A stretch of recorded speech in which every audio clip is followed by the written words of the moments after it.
pasa Saan magkakaroon ng pasa? sa bibig. Bakit? Kaya kasi gawa ng palo. Sino ba namamalo sa bibig mo? Kaya, Huwag yun, masama yun, ha? Okay. uuwi. Hindi ka na pupunta doon. Saan? Kabana. Bakit naman? Doon ka na lang sa buboy. Sino pupunta mo sa buboy? Wala kasama si Beaut. Hindi mo na ako lang.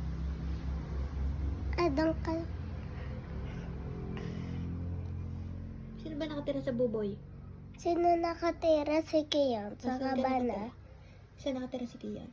Sa kabana. Hindi ka nakatira sa suba. Liar ka naman. Pinapalo ang face mo. Bakit ba pinapalo ang face? Sino namamalo ng face mo? Angry ka sa daddy mo. Bakit ka naman At angry? ginaganon. Ginaganon ka ng dad mo. Masakit. Di po. Ginanon yun ng malakas. Ng daddy mo. Hindi po. Ay, sino gumanon sa'yo? Hindi ka na pupuntang kabanas. Naiwan ka na. Gusto mo? Maiwan.